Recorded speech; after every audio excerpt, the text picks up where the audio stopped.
Sadhguru, it's a pleasure to have you here with us today at the World Bank, and I know there are many colleagues who have followed you closely. I have to say this is a first for me in interviewing a mystic and having a conversation with a mystic, so I'm here to learn and to understand more about your philosophy and how your work is helping to achieve a better world. It's great to see so many colleagues here today. In the World Bank, of course, our mission is to help reduce or eliminate poverty in the world and to improve the living standards of the people of the world. And we live in a planet where there is still much to do, and I know your work is also working to that goal as well.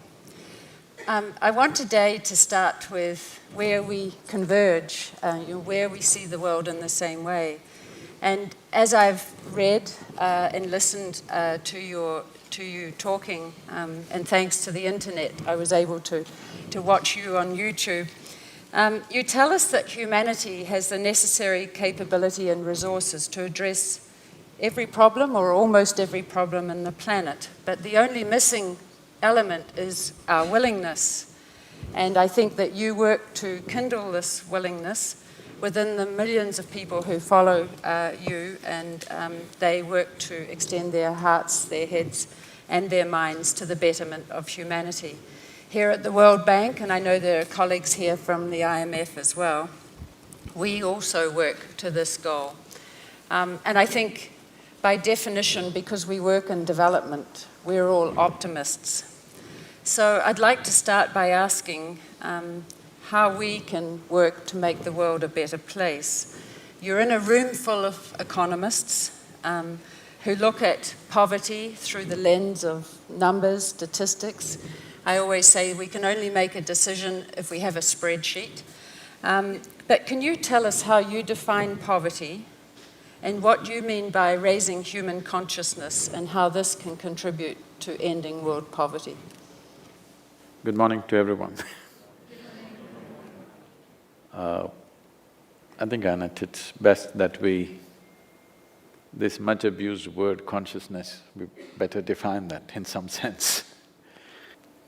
So when we look at our experience of life, when we look at individual experience, everything that human beings experience here is coming from what they see, what they hear, what they smell, taste and touch, or in other words, through the five sense organs. Five sense organs, in the very nature of things, can perceive only that which is physical. You can see only that which is physical. That which is not physical, you cannot see. Similarly, to touch, smell, hear, everything has to be physical. So what is the basis of physicality? Physicality means a defined boundary. If there is no boundary, there is no possibility of physicality. We can call this a physical body because there's a defined boundary. If there was no definition to this would not be physical. So, everything physical has to have a defined boundary. Entire human experience right now is coming from this defined boundary. Whatever structures you try to create, whatever good intentions you have, once again it ends up as one more boundary, one more division, one more segment in the world, one more caste or creed in its own way. Every one of these things which have become terrible divisions in humanity, I believe they all started with good intention. I don't think they started with a negative intention, but how many divisions have happened, how we have exploited each other. Talking about poverty, do we have the resource? Well, people are… if you look at the numbers, you said without a spreadsheet you can't make decisions. If you look at the spreadsheet of the differentiation between what is poor, what is rich in this world, it's obscene to say the least. I'm saying, people are saying the amount of money spent on pet food in Europe and America is enough to take care of basic health care for the entire humanity. It's obscene to say the least. So, this has happened not with bad intention, this has all happened with good intention. But because human experience is limited to their physical nature, they're trying to think beyond that. But you cannot think beyond your experience. You can think and again you'll end up in another cubicle and another cubicle. So we're talking about consciousness. When we say consciousness, we are talking about a dimension beyond physical nature. When I say dimension beyond physical nature, what is physical to us is all accumulated. This body is an accumulation of the food that we've eaten. What we call as the mind, the content of the mind is something that we accumulated by our impressions and experiences. What you accumulate can only be limited. You cannot accumulate unlimited. You cannot accumulate that which is boundless. So now we are talking about solutions in a boundless way. When we talk about solving problems seamlessly without thinking who is you and who is me, we need an inner experience which is beyond our physical nature. Only then we will identify beyond this, because human mind functions from the identities we have taken. Once we identify ourselves as something, knowingly, unknowingly, we are always trying to protect that identity. So to bring a human being to that dimension of experience, that he or she can function beyond identifications, is what needs to happen. So when we say well-being, from the imperial times, well-being meant taking whatever is there everywhere and bringing it to one place and creating well-beings in certain people. We kind of evolved out of that. Now we are saying well-being means this continent or that continent. Some people, you're a World Bank, you're thinking of the entire world, but we're still leaving out a whole lot of things which are a part of our well-being. The well-being of every creature on this planet, the well-being of every tree and plant, the well-being of every microorganism is connected with our well-being. This is not ecological awareness, this is consciousness. If your experience of life was beyond the limitations of your physicality, you would just know this by experience. When you know this by experience, you don't have to generate intention, you will just do the right thing.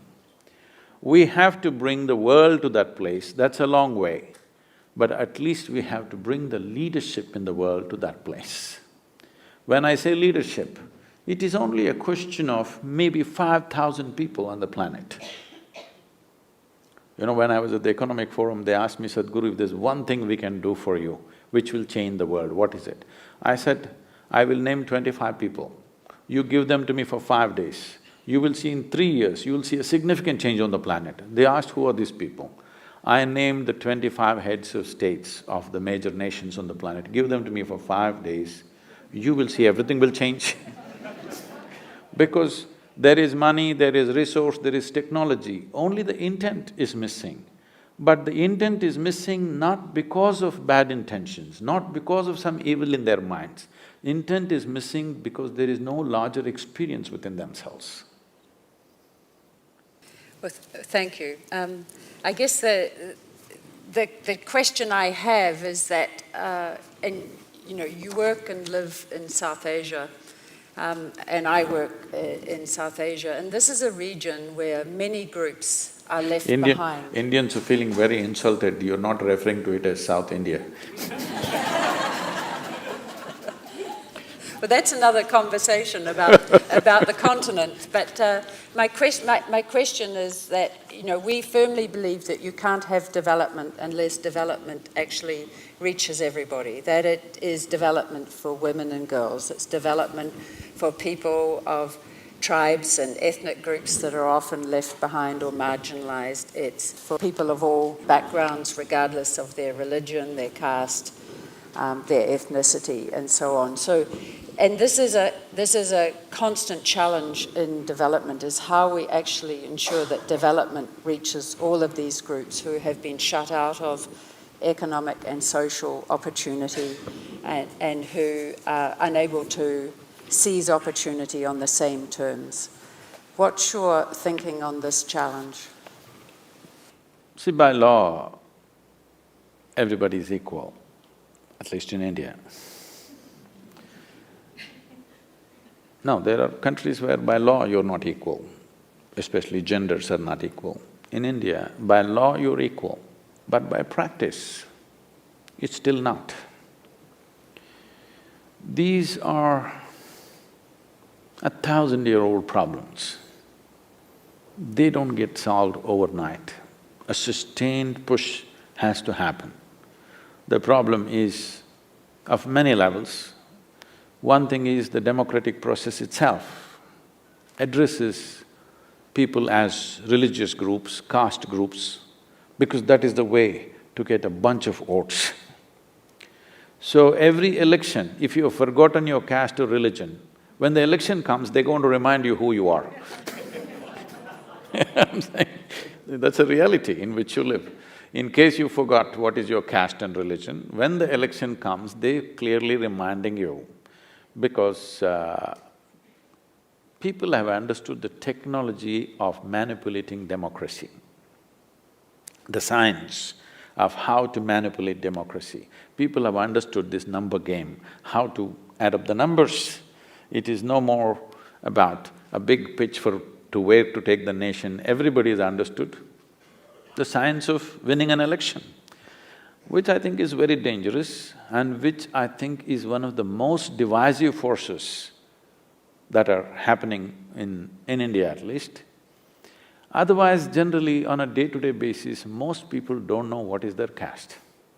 Only when they want to get married, they check a little bit. Otherwise, generally they don't know what is their caste. It's not… you're not reminded of that on a daily basis. But when the election comes, you won't be spared, you will be reminded. So, some fundamentals have to change. Though by law it is all equal, in practice there is a difficulty. Definitely we've moved a long way, we've come a long way in the last 25 years, a big change has happened. Those divisions are much less. There are more girls in school today than ever before. Probably there are more girls in school than boys in most of the villages, it is true. Where we are running schools in southern India, generally 60% of the students are girls, 40% are boys, because boys like to do other things than studying. They don't always come to the school, but the girls come straight to the school. So there is a certain natural studiousness about them, or they have figured it out. Unless they get educated, they're just going to be rubbished around here and there. They clearly understand that. Boys still don't get it and probably for them, somehow they manage something around. So, how to level this is once again is a question of the consciousness of the leadership. When I say leadership, it's not just a question of prime minister, chief minister like this. Leadership, the tiers of leadership which are down, they're not in the same mindset. The prime minister may be having a certain thought, the next level of the chief minister's thought is totally different. Down the line to the bottommost leadership, which is panchayat, is another world by itself. So, this disconnect is there. I think right now a serious effort is being made to get everybody on the same pitch with the Prime Minister's vision for the country. A pitch is being made, but being a democracy, election always around the corner, everybody misunderstands this is a political intent. You don't know whether to make out of it as a genuine intent or a political intent to win the next election. I feel in a country like India, this may create lots of trouble for me, but let me say it. In a country like India, I think we must skip one election, that is, not every 5 years, every 10 years. Give them 10 years to create something. Because in a nation like India, with the kind of diversity and complexities we have, I think any political leader, to have any fair shot at creating something, he needs at least 8 to 10 years run. But the fear is always if somebody becomes corrupt, somebody becomes a despot, then you end up for 10 years, what to do with him? So these problems are there, but these are intrinsic problems to a democratic society. But all said and done, in terms of eliminating caste, creed, religious bias, gender bias, the movement is tremendous. What has happened in the last 5 years itself is quite tremendous. On the ground, there's a huge change. But still, if you don't change rapidly enough, one generation's life may pass. That is the concern. In your work, you work with leaders, and you said if you had the opportunity to take 25 leaders, we would probably say 187 leaders, I think we have, something like that in our membership.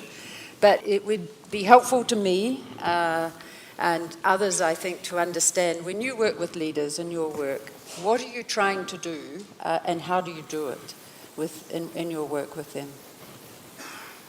See, generally, I find, though there is a lot of opinion all over the place, when you meet most of the leaders, they're well-intentioned, but they're caught up in a mire of situations. Democracy is an obligatory game. To climb up there, by the time you reach to the top place, you're obligated to so many people. When you sit there, if you don't take care of all these people, they all think you betrayed them. If you take care of them, other people think you're corrupt. So this is a very funny game. That's why I said if he has a long enough term, he or she has a long enough term, maybe they could… maybe if they're well-intentioned, they can go without these obligations.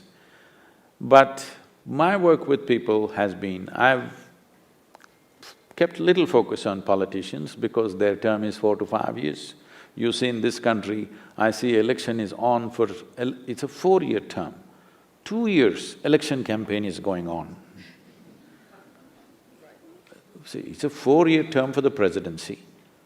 2 years, election campaign is going on. No, some time limit must be put, 3 months is enough. Let them prove themselves in 3 months. Why does it take 2 years? Every day you watch the news, only election is happening on the news channel. In India, I thought it's bad, it starts 6 months ahead. I'm pitching not more than 3 months, there must be any kind of election work. Let them focus on administration. We elected them to administer, not to fight one more election and one more election forever, okay? So I think somewhere, some limits have to be put because we have celebrated… I think moving from dictatorships and monarchies, we kind of little too thrilled with democracy. We need to understand every system has its flaws and democracy has too many loopholes. Only thing is, at least the mistakes are ours, you know. It's not somebody else's mistakes we suffer, it's our mistakes that we suffer. That is the only satisfaction we have. But yes, we have decided this is the best way to run the world, that's fine. But I think some limits have to be put. You can't run an election for 2 years.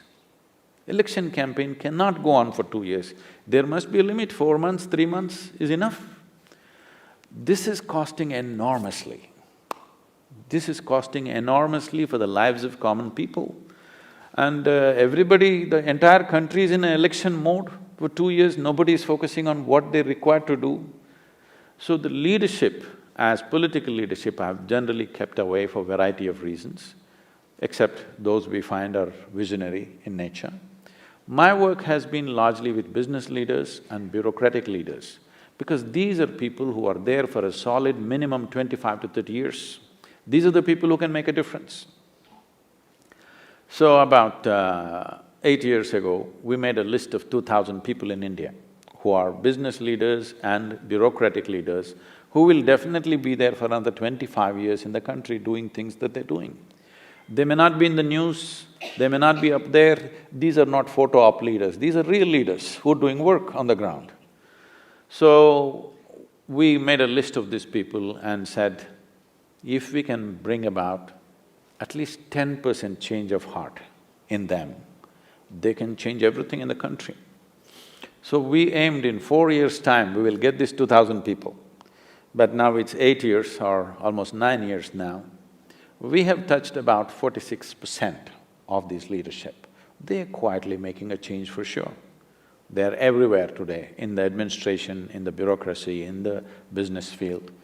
All of them making significant difference in the work that they were… how they were working before and how they're working today, with what intention. My main work has been to shift people from personal ambition to a larger vision. Personal ambition is a way of tweaking your desire, you know. People keep tweaking it every year, it gets little more and little more and little more. And this is what is destroying the world. Why are you going in installments? Why don't you have a desire, you know? It's not by reducing desire the world will get better. You just have to increase your desire. Why are you stingy with your desire? That I have to live well, my family have to live well. Why don't you make a real greedy desire? I want everybody in the world to live the way I am. So I'm trying to increase their desire from being personal ambition to a larger vision that we want to do this. So especially for business leaders, see whether you're manufacturing a safety pin or a computer or a spacecraft, it doesn't matter. Fundamental business is human well-being. Somewhere in these spreadsheets, I'm sorry, I'm not referring to your spreadsheets, these, you know, what do you call them, the balance sheets of 3 months balance sheets, these quarterly balance sheets have become paramount goals. You've forgotten why we're looking at numbers is just to give us a guidance, how we're going forward or backward. It is not an ultimate God-given thing to anybody. But now these quarterly balance sheets have become the ultimate goals. So generally my work is to move people from this kind of short-term things to a larger vision, that be really greedy. If you manufacture safety pin, what should be your thing? All the 7 billion people must use my safety pin, the best safety pin, okay? Similarly with everything else, I'm saying instead of trying to curtail human aspiration, which is never going to work, it's never going to work. You can try as hard as you want, you can teach whatever philosophies you want to people, they will all nod today, be content with what you have. Tomorrow morning they're on with their own stuff. So it is better to make an all-inclusive aspiration rather than trying to curtail aspiration. Curtailing aspirations have never worked. And one of the biggest things that I'm pitching with the political leaders in India and elsewhere also is, we need to curtail human population. That's our only problem. Nobody wants to address this.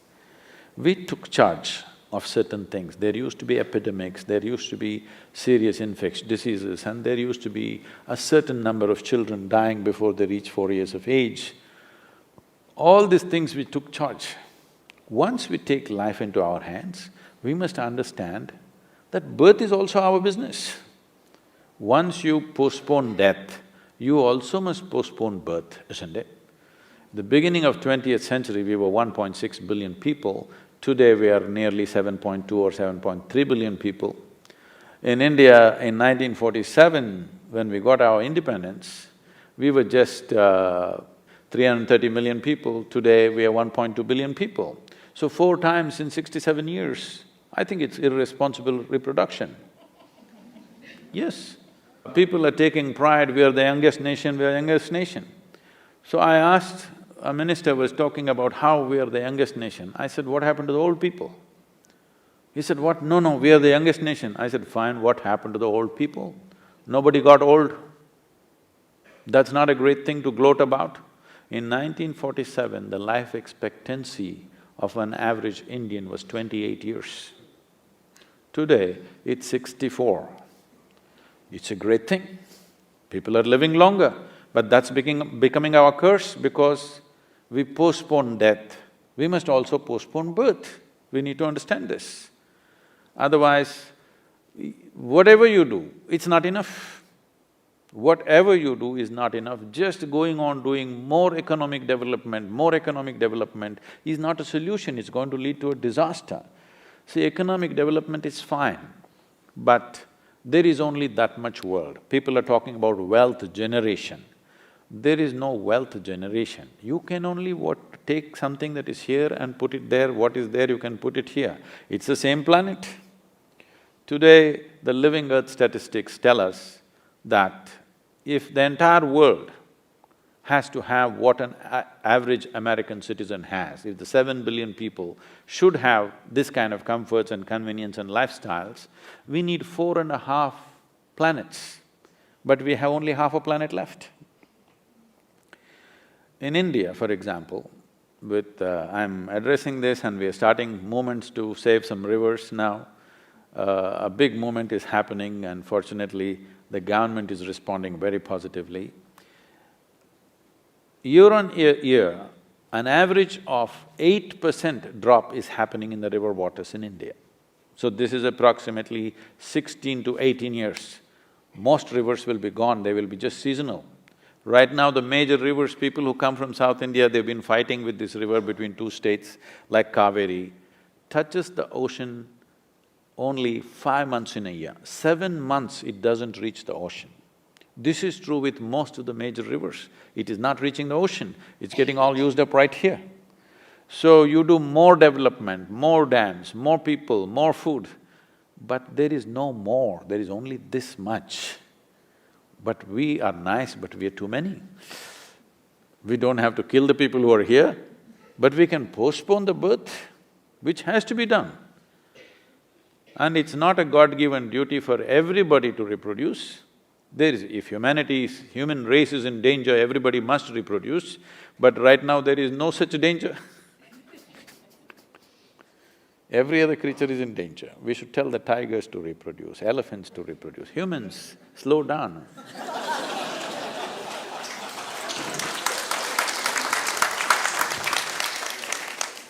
There are many young people watching this, and I'm sure that's a message that probably has more resonance for them than for me. But more seriously, we were talking earlier before we came down here about the search that many young people have for identity and meaning in the world and the choices that they make. What message do you have for young people and the role that they can play in making the world a better place? So when you say youth, you're talking about humanity in the making. That means you're not fully conceited yet. That means you're not set, you still are open possibility. So that's a tremendous phase of life. Youth means it comes with enormous energy. Those of you who are young, you don't understand what I'm talking right now. Because youth means it comes with enormous energy. Slowly, it doesn't matter how well you keep yourself. I think I kept myself pretty well, but still, you don't have the same energy. Well, I'm doing better than most youth, but but still you don't have the same energy after some time. So this moment of enormous energy is the time when we can make tremendous things happen. But unfortunately, your intelligence may get hijacked by the hormones, that you can't think straight. It just gets entangled into this and that. So this energy largely goes waste in anger, in compulsions of various kind, this and that. If only youth invest a little bit in stabilizing themselves, if you bring stability to your way of being, this energy can become a tremendous force. This energy is a real solution to the world, for everything, for every problem that you have. The energy that the youth carries, if it had stability, it would become a solution for every problem that we have on the planet, because that human energy is needed to make things happen. So as a part of this, we are going into schools. This yoga day, as I was telling you, 18,632 schools across India, we're bringing a simple yogic practice that we are training teachers so that they will sustain it for the children to bring this balance. I'll tell you how this balance is. When we opened our Isha Home School a decade ago, one day I went in the morning to the assembly where all the tiny tots were sitting, all 7-year-olds are sitting. They're all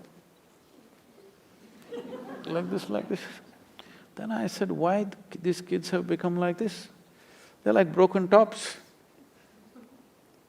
So I just said, 12 minutes a day, we just brought some simple sounds, 7 notes of the Indian classical music. Every day 12 minutes they do. After 2 months I go, we're all sitting like this. That's all it takes, I'm saying. The simple methodology of what brings stability into a human being, unfortunately, is missing in our education systems. Our education system as it is, to the first question that you asked also, our education system is all about how to exploit everything in the universe. Our idea of science is just this, how to use everything in the world, including human beings. Yes? How to use an invisible atom, how to use an invisible microbe, how to get protein out of bacteria? Why? We are looking at the world as a killing field. We are looking at the world as a way to squeeze it. This is fundamentally because we're in pursuit of happiness. This is the biggest problem. If you pursue happiness, you will endlessly run without ever finding it because it's not out there. Every human experience, joy or misery, both are generated from within us. If you know how to manage this, if your mind and your body took instructions from you, keeping this healthy and joyful would be a natural consequence. Now your body is compulsive, your mind is in a compulsive mode, and now you're in pursuit of happiness. This is a mad humanity, just ravaging through the world. The more empowered humanity becomes, the more damage they will cause. Let us admit this much, it's the educated on the planet who have caused the maximum damage to this planet, isn't it so? The uneducated don't cause so much damage. So, our education has not brought sense to us. Our education has not brought life sense to us, it has only given us empowerment as to how to squeeze life out of every damn thing in the universe. So, our mode of education has to change. Fundamentally, how to live, how to manage this one is not there. We know how to manage the entire universe, but we don't know how to manage this. What is it that human beings are struggling with? Their thought and their emotion, entire life. They spend an entire lifetime still not knowing how to manage their own thought and their own emotion. Something as simple as, let's say, anger. From the caveman till now, you're getting angry the same way, isn't it? There's no high-tech way to get angry. Maybe today if you get angry, you don't pick up a stick, you pick up a nuclear weapon, but the same anger, nothing has changed. I'm saying such a simple emotion, we can't handle it. Why? Because we have not…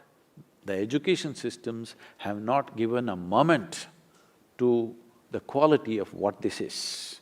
We're trying to teach discipline, we're trying to teach morality. People know how to subvert those things. Only if you create an inclusive experience, then there is no subversion of that because it is life-enhancing in every way. Every moment, whatever every human being is trying is just this, in some way to expand their experience of life. Somebody may think money will do it, somebody may think wealth will do it, somebody may think knowledge will do it or love will do it. Basically what you're thinking is to be little larger than who you are right now. But if that happens, you want to be little larger than that. If that happens, little larger than that. So you're going in installments towards what? Fundamentally, you want to become boundless, but you're approaching boundlessness or infinite nature in installments. Infinity in installments is a hopeless case. It's a hopeless case. Even if you become the king or queen of this planet, it's not going to stop you. Look at the stars, already we are, isn't it? If you conquer 5 galaxies, you think you will stop. Let's understand the fundamental nature of a human being. We don't know how to manage our minds, but we want to manage 1,000 people, obviously you will go bonkers. So fundamentally, if your mind took instructions from you, would you keep yourself blissful or miserable? It's a question. Hello? Blissful, isn't it? So, the fundamental thing is just this, nobody ever taught you from your kindergarten to your PhD how to manage this. So this is what needs to happen to humanity. they must know how to keep their body, how to keep their mind, how to manage this. If you know how to keep this joyful, when you're joyful, let me ask you this question. If I meet you when you're very joyful, I'm sure you're a wonderful human being. Yes or no? But if I happen to meet you when you're angry, when you're frustrated, when you're miserable about something, you're depressed, you could be nasty. Yes or no? This is true with every human being. So we have not taken care of the most fundamental thing, how a human being should be within himself or herself. We are leaving it to ethics, morality and fixing the world. You fix the world as much as you want. If you fix it anymore, there'll be no planet left. We've fixed it that far already, but still we are in pursuit of happiness. From pursuit of happiness to expression of joy, if you do not shift, there is really no solution for anything. Youth, this is the time to do it. The first thing before you step out into the world is that this must be in a wonderful state. If this steps out in a wonderful state, it will do only wonderful things.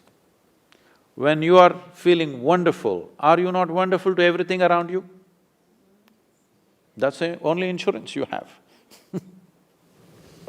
I'm sure we have time for a few questions. I think we have a question in the front row here. I'm just wondering, if we gave you the 25 leaders or the 187 leaders to lock up for 5 days, when they came out of that room, what are the 3 things that we would notice about them that would be different? You would notice they would be much more joyful. You can always trust a joyful person, believe me. Yes, because when you're joyful, you will not think of doing anything nasty. That's true with all of you, isn't it? That's true with every human being. But when you're feeling nasty, there's every possibility you will find good reason to do something nasty. Yes, you will find a very good reason to do something nasty. And to be balanced, to be joyful, if these 2 things happen, the third thing will be a consequence that you will use your body and your mind to the best. There is substantial medical and scientific evidence to show that if you're in a pleasant state of experience, then your intelligence and your physiology functions at its best. There is lots of medical evidence today to show that for 24 hours, which has not happened to most human beings, for 24 hours if you spend without a moment of anxiety or agitation or irritation or stress or anything, simply blissed out for 24 hours. If you stay like this, they say your intellectual capacity would increase almost 100% in 24 hours' time. So, we could do with little more sense on the planet, for sure, and we could do with little more joy. I agree. So Annette cannot deliver the 187 leaders, but Annette, you could deliver Jim Kim and his management team, so that's my proposal for you. No, she's setting the bar. She's setting the bar to an impossible level. I'm saying if these 25 people come, others will simply follow. Thank you so much for coming. You were saying, if you live your life based on what accumulated in the past, so you can't go beyond, right? So my question is, how can you go beyond? See, let's understand what is beyond right now. Right now, your entire experience of life is being gathered through the 5 senses of seeing, hearing, smelling, tasting, touching. Everything that you know, all judgments that you make is coming from the information that you gathered through 5 senses. These 5 senses gather information in a very fragmented way, in the sense, if you see this part of my hand, you cannot see this part of my hand. If I show you this, you can't see this.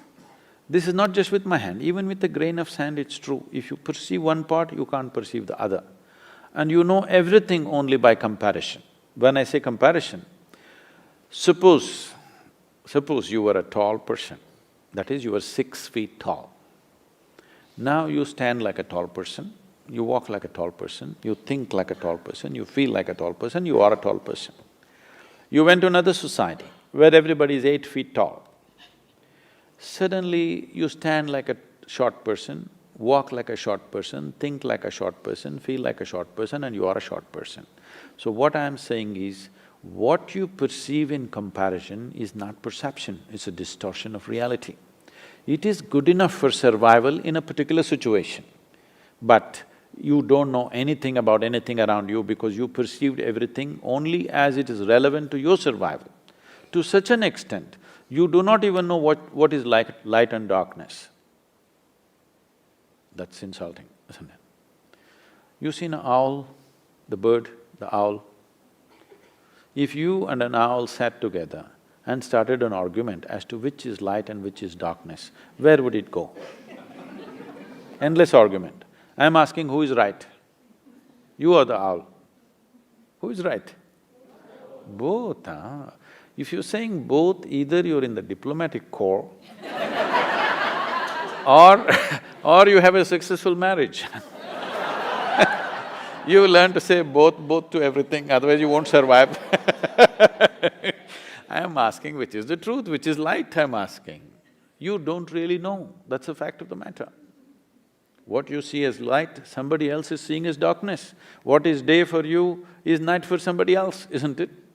And there are more night creatures on this planet. Just if you hold an election and if you gave everybody a franchise, the night creatures will win hands down because their numbers are huge, all right?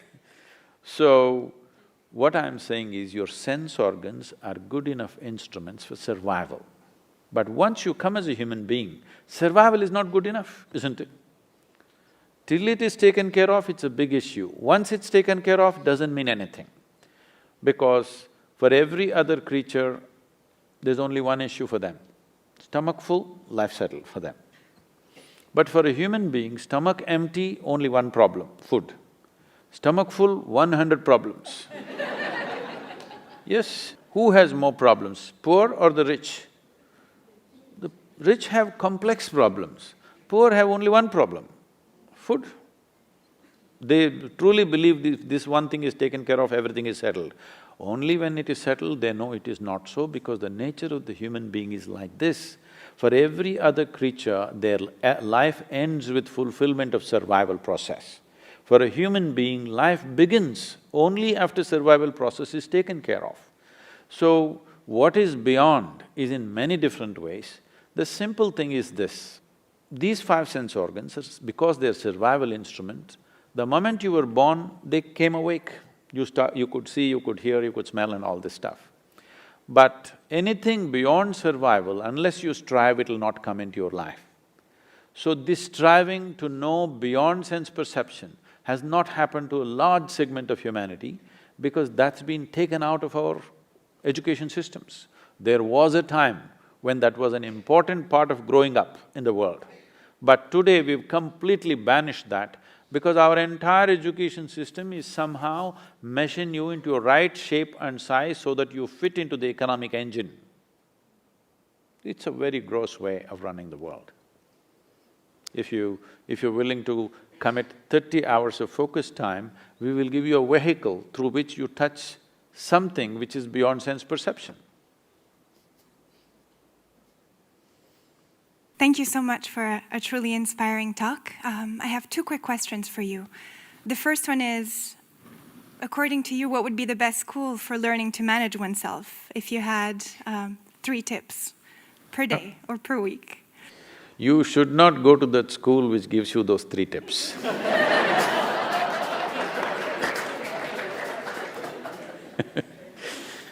If one feels that there should be harmony in the world and a lack of inequality, how can we accept that we've strayed so far away? And where can we find some deeper answers to why we're here and what we can do to live with more harmony? First, let me give you a tip.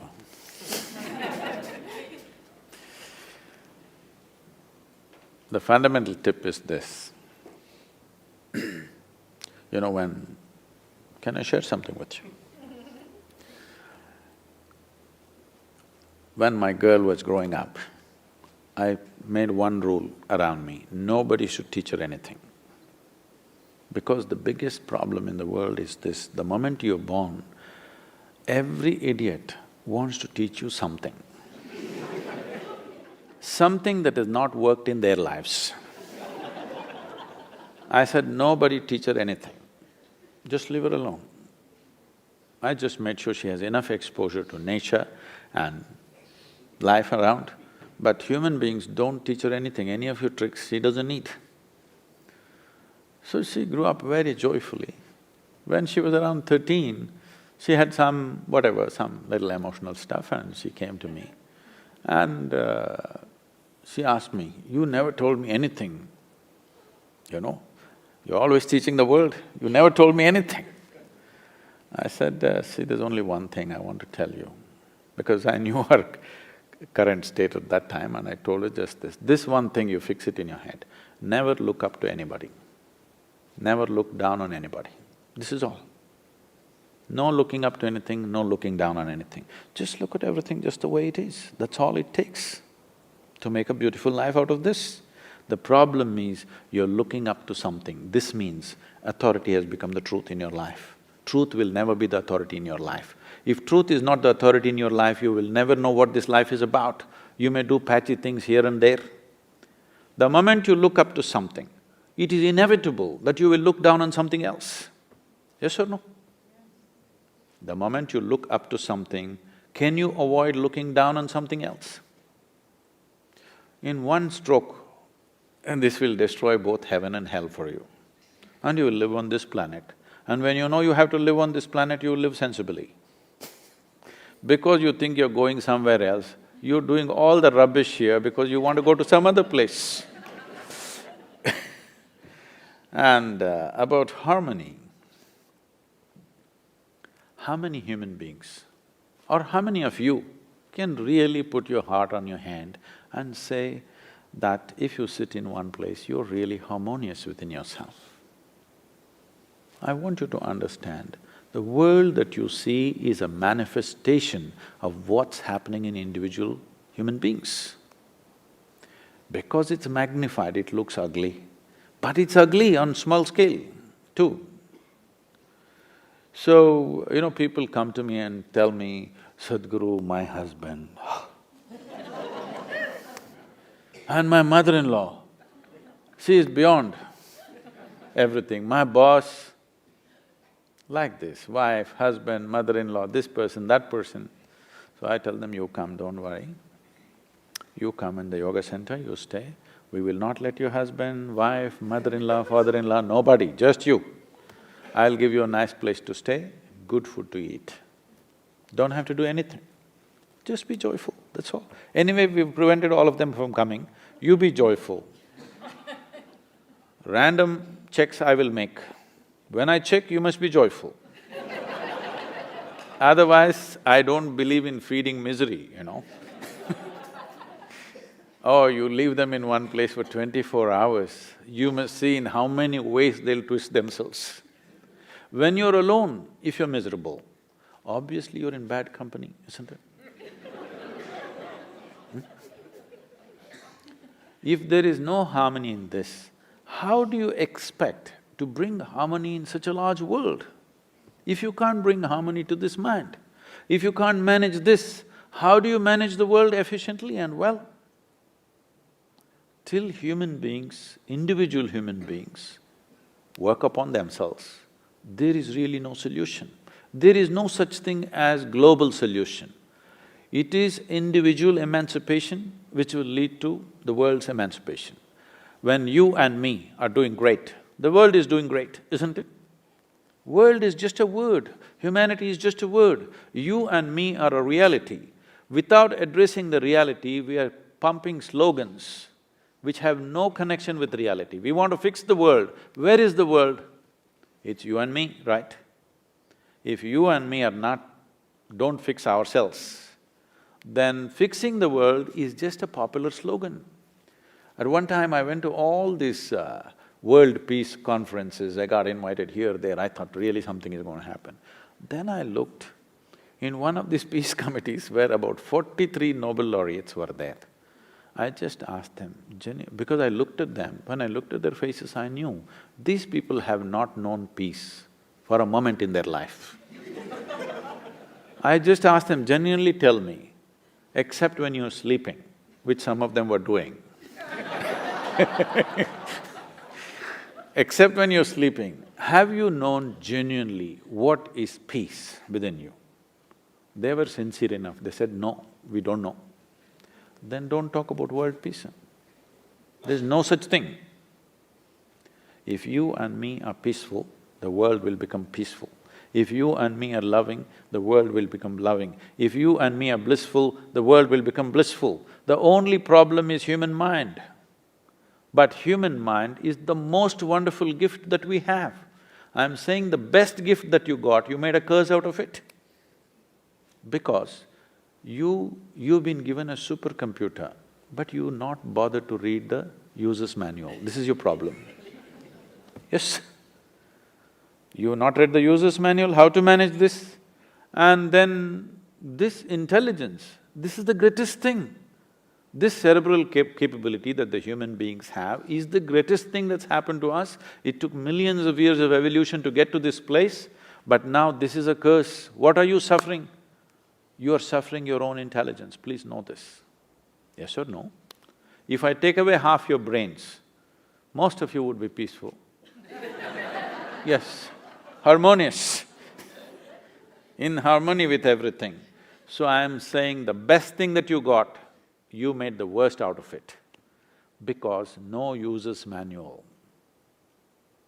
Because your education systems or family systems or the national cultures have no sense about how to manage this one. We are always thinking how to conquer the world. There are two ways you can take the world. You can either conquer the world or you can captivate the world. If you captivate the world will come with you. If you conquer the world, you have to sit on top of it and struggle for the rest of your life. Thank you, Sadhguru. Question, you talked about working on yourself and meditation comes into it, yet I've seen plenty of meditators that don't seem to act that well. So can you talk about that a bit? Yeah. I'm not in any way identified with any political nation on the planet, but when I use the names of countries, don't think it's from some prejudice. When anything comes to America, it takes on a different form. It just amuses me what forms it takes. Because the yoga, for example, what forms it's taken is well, yesterday somebody sent me a WhatsApp message about how they're propagating beer yoga, okay? So yogis who have drinking problem and drinkers who have yogic problem, they do beer yoga, okay? Like this there are many. So we need to understand this. This is not… when you say meditation, when you say yoga, this is not an Indian thing or an Eastern thing as it is being understood. This is paying attention to the inner nature of who you are, all right? Fortunately, the fundamentals of being human is same fundamentals, doesn't matter which continent you have come from. Though for a long time people have been prejudiced against one against the other, but fundamentally these creatures are made the same way, this entire species is made the same way, okay? On the surface, maybe I'm made of chocolate and you are white chocolate, whatever, okay? That's different. So we need to understand this. For example, you use the word meditation. You must understand this. These words are being thrown around. The word meditation in English doesn't really mean anything specific. It's too general. If somebody sits with their eyes closed, you will say they're meditating. You know with your eyes closed how many things you can do. Yes or no? So in the yogic parlance, you can do japa, tapa, dharana, dhyana, samadhi, you can fantasize about something or you can just master the art of sleeping in vertical postures. You know, you don't know what you're doing. So, what specific aspects are not there.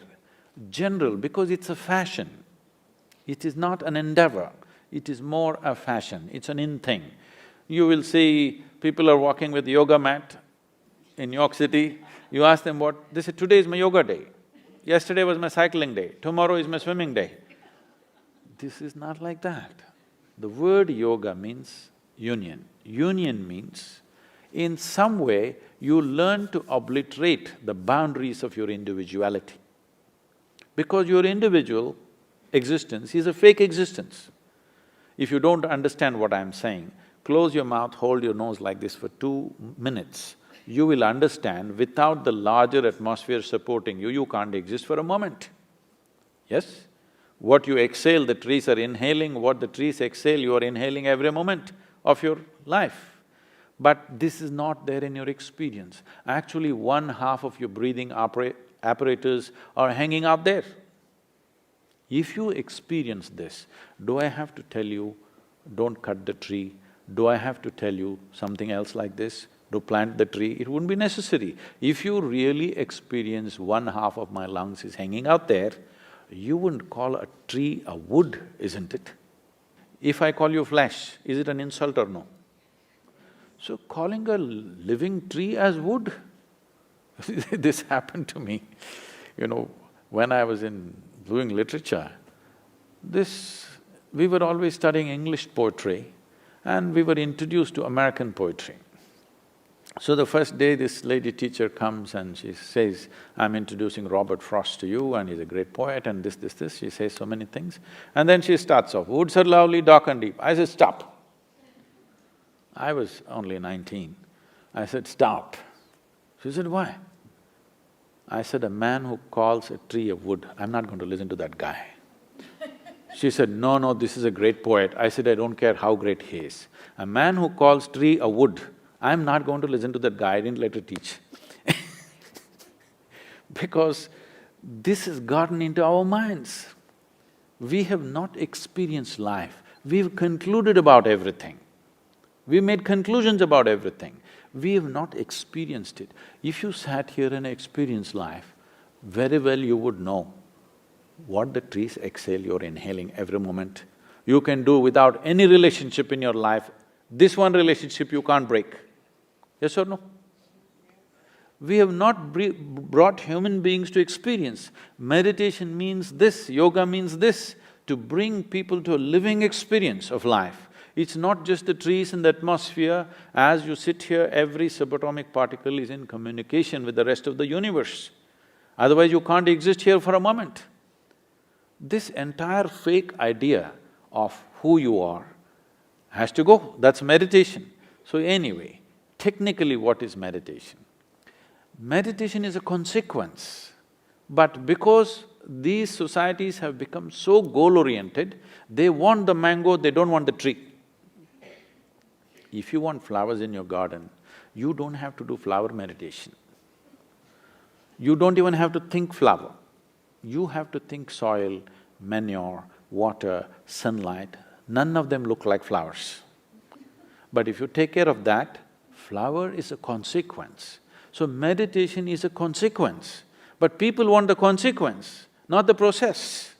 If you cultivate your body, your mind, your emotion and your energies to a certain level of maturity, you will become meditative. That will be your quality, that will be the fragrance that you will carry with you. But now you want the fragrance, you don't want the process, what will you do? You'll buy some French perfume. Thank you very, very much. The bank will be very different for having had this experience, so thank you for the time and thank you to the India Club for facilitating this.